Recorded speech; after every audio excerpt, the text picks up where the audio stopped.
اور دیگر احادیث اس بات کے اوپر دلالت کرتی ہیں۔ آپ کے سامنے ایک چھوٹی سی بات رکھتا ہوں، امام ذہبی نے اس حدیث کو صحیح لکھا ہے۔ ایک عورت تھی، وہ بہت عبادات کیا کرتی تھی، رات کو تہجد پڑھا کرتی تھی، کلام اللہ کی تلاوت کیا کرتی تھی، لیکن اس کی زبان کی شر کی وجہ سے اس کا ہمسایہ محفوظ نہیں تھا۔ نبی کریم صلی اللہ علیہ وسلم کے پاس اس کا مقدمہ لایا گیا کہ وہ عورت ساری رات تو عبادت کرتی ہے، لیکن اس کی زبان سے اس کا صرف ہمسایہ، یہ یہاں پہ رشتہ داروں کی بات نہیں ہو رہی، قریبی اعزاء اقارب کی بات نہیں ہو رہی، ساتھ والے ہمسائے کی بات ہو رہی ہے جو وراثت میں شامل نہیں ہے، جو اس کا رشتہ دار نہیں ہے، وہ اس عورت کے زبان کے شر سے محفوظ نہیں ہے۔ تو نبی کریم صلی اللہ علیہ وسلم نے ارشاد فرمایا تھا، لا خیر فیہا، اس عورت میں کوئی خیر نہیں، ہی فی النار، نعوذ باللہ، وہ آگ میں چلی جائے گی۔ رات کی تہجد گزار، عبادت گزار، اگر زبان کی شر سے ہمسایہ محفوظ نہ ہو، نبی کریم صلی اللہ علیہ وسلم اس کو کہہ رہے ہیں کہ وہ آگ میں چلی جائے گی۔ اللہ ہم سب کو اس بات سے محفوظ رکھے۔ اور دوسرا واقعہ بھی موجود ہے کہ آپ کے پاس یہ بات لائی گئی کہ ایک عورت ہے، وہ اتنی عبادت تو نہیں کرتی، وہ اتنے اللہ رب العزت کی عبادت کے احکامات، فرض نماز، فرائض جو ہیں ان میں غفلت اللہ رب العزت قبول نہیں کرتا، فرائض پورے کرتی ہے لیکن نوافل اتنے نہیں پڑھتی، لیکن اس کے ہمسائے اس سے خوش ہیں۔ تو نبی کریم صلی اللہ علیہ وسلم نے کہا تھا کہ یہ عورت جنت میں چلی جائے گی۔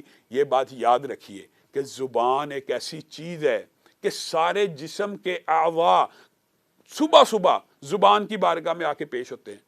یہ بھی حدیث کے مفہوم سے بات نکلتی ہے، اور زبان کو آ کے کہتے ہیں سیدھی رہنا، ورنہ تیری وجہ سے ہمارے میں بگاڑ پیدا ہوگا۔ کیا مطلب؟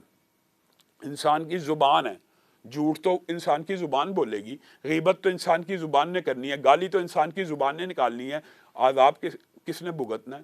دنیا کے اندر بھی لڑائی جھگڑے کے اندر استعمال زبان نے ہونا ہے، لیکن سزا کبھی ہاتھوں کو ملنی ہے، کبھی جسم کو ملنی ہے۔ اسی طرح کل قیامت کے دن بھی زبان کی ہوئی برائیوں کی وجہ سے سارے اعضاء عذاب کا شکار ہوں گے۔ اسی لیے زبان کے پاس آتے ہیں کہ اللہ کے لیے سیدھی رہی، اللہ کے لیے اپنے آپ کی حفاظت کری، اللہ کے لیے اپنے آپ کو کجی اور ٹیڑھ پن کے اوپر نہ رکھی، تاکہ ہم سارے کے سارے اعضاء محفوظ رہ سکیں۔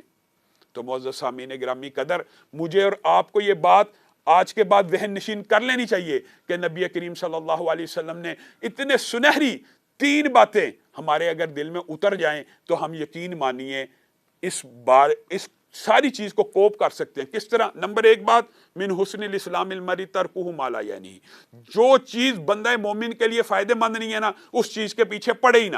ہاں، دنیا کا فائدہ نظر آ رہا ہے اس کے پیچھے پڑھ لے، آخرت کا فائدہ نظر آ رہا ہے اس کے پیچھے پڑ جائے۔ اور دوسری بات، من کان یؤمن باللہ والیوم الاخر، جو اللہ اور آخرت پہ ایمان رکھتا ہے، فلیقل خیرا، یا وہ اچھی بات کہ یا وہ خاموش رہے۔ اور تیسری بات یہ جو عقبہ بن عامر کو کی ہے کہ اس زبان کو روک کے رکھ، اس زبان کو روک کے رکھ۔ اور اسی بات کو نبی کریم صلی اللہ علیہ وسلم نے آگے بھی یوں بیان کیا تھا، کیا تجھے میں یہ نہ بتلاؤں کہ انسان کو سب سے زیادہ نیکیوں کی جڑ، یہ حضرت معاذ کی مشہور حدیث ہے کہ نیکیوں کی جڑ نہ بتلاؤں؟ جی اللہ کے رسول، نیکیوں کی جڑ بتلائیے۔ نیکیوں کی جڑ یہ ہے کہ تو اپنی زبان کی حفاظت کر۔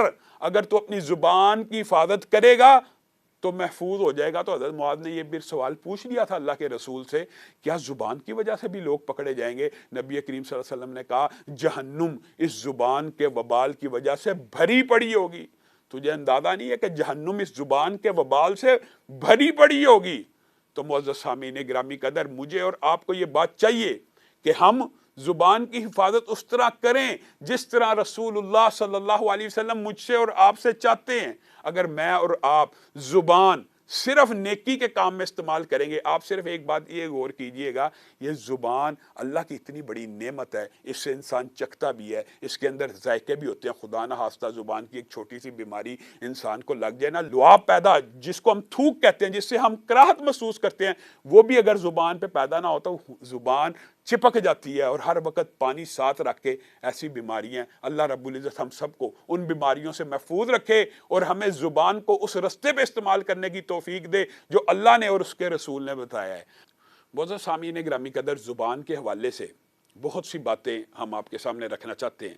یہ زبان ہی ہے جو انسان کو سچ بولنے کے اوپر مجبور کرتی ہے، یہ زبان ہی ہے جو جھوٹ بولنے پہ مجبور کرتی ہے۔ لیکن میرا اور آپ کا طرز عمل کیا ہونا چاہیے، انشاءاللہ اس حوالے سے ہم اپنی بات کو آگے رکھیں گے۔ نبی کریم صلی اللہ علیہ وسلم نے یہ باتیں صحابہ کو بتلا دی ہیں کہ جو بندہ زبان کی حفاظت کرتا ہے وہ محفوظ رہ جاتا ہے۔ بندہ اس وقت تک مومن نہیں ہو سکتا جب تک اس کا دل راہ راست پہ نہ آ جائے، اور اس کا دل اس وقت تک راہ راست پہ نہیں آتا جب تک اس کی زبان سیدھی نہ ہو جائے۔ یہ ایک آبویس سی بات ہے۔ ظاہر پہلے انسان کا جو بیرونی جوارے ہیں ان کے اوپر نیکیوں کا اثر ہونا چاہیے، پھر نیکیوں کا اثر دل کے اندر اترتا ہے۔ یہ ممکن ہے کہ انسان کی زبان غیبت کر رہی ہو، جھوٹ بول رہی ہو، دھوکہ کر رہی ہو، وعدہ خلافی کر رہی ہو، بہتان لگا رہی ہو، جھوٹی گواہی دے رہی ہو، اور دل کے اندر ایمان آ جائے؟ یہ ممکن نہیں ہے۔ اس لیے یہ حدیث بڑی اہم ہے کہ دل اس وقت تک درست نہیں ہوتا جب تک زبان درست نہیں ہو جاتی۔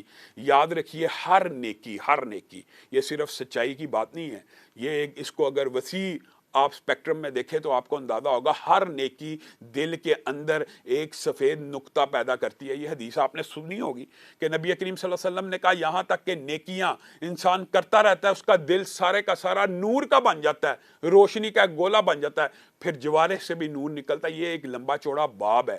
ہر انسان کل قیامت کے دن اپنے نور کے ذریعے چلے گا، اسی کی روشنی میں چلے گا۔ یہ نور جو کل قیامت کے دن، جس دن کوئی سورج ستارے چاند کچھ بھی نہیں ہونا، روشنی کا کوئی منبع نہیں ہونا، نورہم یسعی بین ایدیہم و بایمانہم، اپنے ہی نور سے دوڑے ہوں گے، دائیں بائیں روشنی ہوگی۔ اور یہ احادیث بھی ملتی ہیں کہ سورۃ کہف پڑھ لینے سے انسان کے لیے ایسا نور پیدا ہوتا ہے جو مکہ تک جاتا ہے۔ تو اسی دنیا کے اندر سے جو نور اکٹھا کرنا ہے، اس کے لیے سب سے بہترین چیز کیا؟ زبان۔ آپ بتائیے، نیکیوں کے جتنے اعمال ہیں، ذکر ہو، قرآن ہو، تلاوت ہو، نماز ہو، سب سے زیادہ ان کا تعلق کس سے ہے؟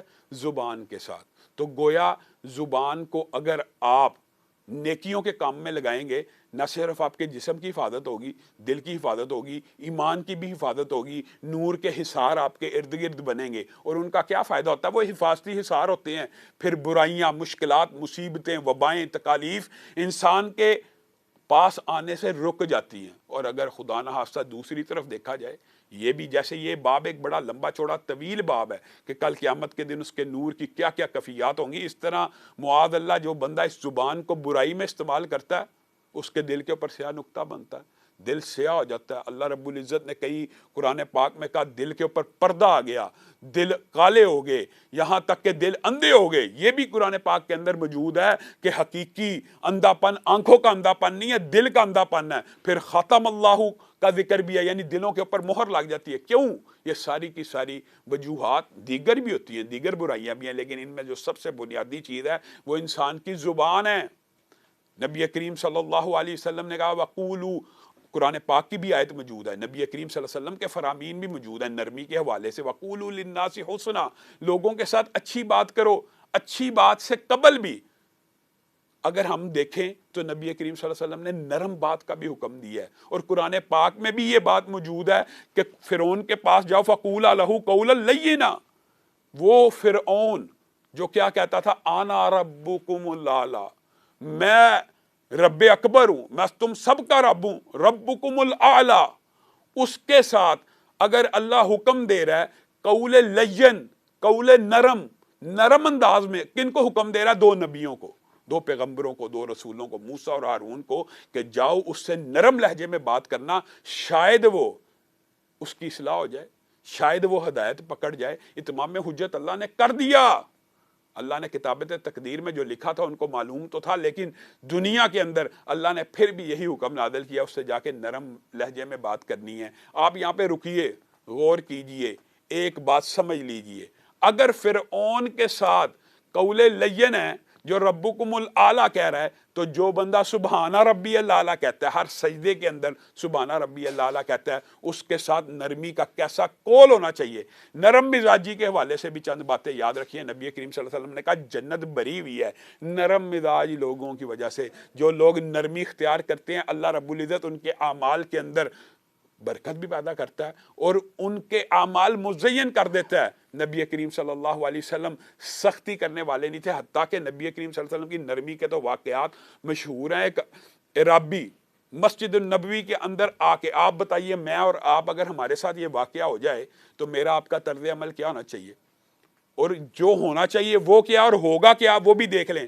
مسجد کے اندر، آپ کی اور میری مسجد کے اندر کوئی بندہ آ کے طہارت نہ کرے بلکہ وہ وہاں پہ قضائے حاجت کے لیے بیٹھ جائے، آپ کا اور میرا طرز عمل کیا ہوگا؟ اسی طرح اعرابی کسی عام مسجد میں نہیں، مسجد النبوی کے اندر آ کے قضائے حاجت کر رہا ہے، صحابہ مارنے کے لیے دوڑے ہیں، نبی کریم صلی اللہ علیہ وسلم نے کہا نہیں نہیں، ہرگز نہیں، اس کو پہلے اس کے کام سے فارغ ہونے دو۔ پھر اس کو پیار سے بلایا اور کہا یہ اللہ کی مساجد ہوتی ہیں، یہ اللہ رب العزت کی مسجدیں ہیں، یہ اللہ کے گھر ہیں، یہ اس لیے نہیں بنائے گئے کہ یہاں پہ تم رفع حاجت کرو، یہ اس لیے کہ یہاں پہ آ کے سجدے کیے جائیں، اپنی ناکوں کو رگڑا جائے، اللہ کے سامنے رکوع کیے جائیں تاکہ رب راضی ہو جائے۔ بات سمجھ آ گئی؟ حتیٰ کہ نبی کریم صلی اللہ علیہ وسلم کے پاس ایک مرتبہ ایک بدو آیا، اس نے نبی کریم صلی اللہ علیہ وسلم کے گردن کے اندر ایک رومال ڈال لیا اور نبی کریم صلی اللہ علیہ وسلم کو کھینچنے لگا۔ صحابہ کو غصہ آنا، ان کے سردار ہیں، ان کے آقا ہیں، مارنے کے لیے دوڑے۔ نبی کریم صلی اللہ علیہ وسلم نے کہا رک جاؤ، اور وہ آ کے نبی کریم کو کیا کہہ رہا ہے؟ مجھے وہ مال میں سے جو اللہ نے آپ کو دیا کچھ دیں۔ نبی کریم صلی اللہ علیہ وسلم اس کو بھی عنایت کرتے ہیں، اور حضرت انس بیان کرتے ہیں کہ نبی کریم صلی اللہ علیہ وسلم کے ساتھ 10 برس رہا، 10 برس رہا، ایک مرتبہ بھی کبھی نبی کریم صلی اللہ علیہ وسلم سے ڈانٹ نہیں پڑی، گالی نہیں کھائی، حتیٰ کہ آپ کو وضو کراتے وقت بھی کئی مرتبہ برتن ٹوٹ جاتا، کئی اور غلطیاں ہو جاتی ہیں، خادموں سے غلطیاں ہو جاتی ہیں، میں نے نبی کریم صلی اللہ علیہ وسلم کی زبان سے کبھی گالی نہیں سنی۔ نبی کریم صلی اللہ علیہ وسلم نے اپنی زندگی میں، امی عائشہ بیان کرتی ہیں، نہ کسی بشر کو، نہ کسی مخلوق کو کبھی زندگی میں، حتیٰ کہ سواری کو بھی گالی نہیں دی۔ اور اسی لیے نبی کریم صلی اللہ علیہ وسلم نے کہا جب بندہ گر جاتا ہے یا ٹھوکر لگ جاتی ہے اور اس کے منہ سے شیطان کو بھی گالی نکل جائے نا، ابلیس کو، کہ بیڑا غرق ہو شیطان کا، میں گر گیا، تو شیطان پھول کے کپا ہو جاتا ہے خوشی سے کہ اس نے اپنے اوپر میرا تسلط قبول کر لیا ہے۔ اور اگر زبان سے صرف بسم اللہ نکل جائے، زبان سے صرف بسم اللہ نکل جائے کہ اللہ کی وجہ، اللہ کے نام کے ساتھ گرا ہوں، اللہ کے نام سے میں اٹھ رہا ہوں، تو اس کا بدلہ کیا ہوتا ہے؟ شیطان ذلیل و خوار ہو جاتا ہے، وہ خاک آلود ہو جاتا ہے، بھاگ جاتا ہے۔ تو مجھے اور آپ کو نرم مزاجی بھی، بنیادی طور پہ یہ بھی ایک دل کی کیفیت کا نام ہے، لیکن قول لین، قول معروف خیر من صدقہ، اللہ کہہ رہا ہے کہ جو اچھی بات ہے نا، جس کے ساتھ لوگوں کے دلوں کے اوپر مرہم رکھی جائے، یا لوگوں کی یعنی پرسہ دیا جائے، ان کو تسلی دی جائے، ان کو تشفی دی جائے، ان کو مطمئن کیا جائے، قول معروف خیر من صدقہ، جو قول معروف ہے وہ صدقے سے بھی بہتر ہے۔ اور صدقے کی فضیلت آپ کو پتا کہ 1 روپیہ خرچ کرنے کا مطلب یہ ہے 70 سرکش شیاطین کا جبڑا توڑنا، یہ صدقے سے بہتر ہے۔ اسی لیے حضرت ابو بکر، کئی مرتبہ یہ واقعات آتے ہیں، کئی روایات کے جو ہیں سندیں ان میں ضعف موجود ہے، لیکن حضرت ابو بکر اپنی زبان کو کھینچا کرتے تھے اور کہا کرتے تھے کہ تو درست رہے گی تو میرے سارے اعمال درست ہو جائیں گے۔ جیسے سارے اعداد زبان کی بارگاہ میں پیش ہوتے ہیں، اس طرح زبان کی جب بندہ حفاظت کا عہد کرتا ہے تو زبان سے پھر سچائی نکلتی ہے، پھر نور پیدا ہوتا ہے، پھر اعمال۔ نبی کریم صلی اللہ علیہ وسلم نے کہا انسان سچ بولتا ہے، یہاں تک کہ سچ بولتا بولتا اس کو سچوں میں لکھ دیا جاتا ہے، اور انسان جھوٹ بولنا شروع کر دیتا ہے تو اس کو جھوٹوں میں لکھ دیا جاتا ہے۔ گویا جب انسان سچ بولتا رہتا ہے نا، اس کا ایمان پختہ ہو جاتا ہے، جب وہ جھوٹ بولتا رہتا ہے اس کا ایمان ضائع ہو جاتا ہے۔ نبی کریم صلی اللہ علیہ وسلم نے کہا جھوٹ اتنی بڑی برائی ہے کہ جب کوئی بندہ صرف جھوٹ بولتا ہے نا، فرشتے، یہ جو نیکیوں کے انسان کے ساتھ مقرر ہیں، یا جو بھی فرشتے اللہ رب العزت نے انسان کے مختلف اعمال کو کور کرنے کے لیے، انسان کی پروٹیکشن کے لیے بنائے ہیں، صرف جھوٹ بولتا ہے نا، وہ فرشتے اس جھوٹ کی بدبو سے 1 میل دور بھاگ جاتے ہیں۔ اللہ رب العزت ہمیں زبان کی قباحتوں، زبان کی خیانتوں سے محفوظ فرمائے۔ معزز سامعین گرامی قدر، آج ہم آپ سے لیتے ہیں یہاں پہ اجازت، انشاءاللہ کل اسی پروگرام کے اندر اسی موضوع کو آگے بڑھائیں گے۔ السلام علیکم ورحمۃ اللہ وبرکاتہ۔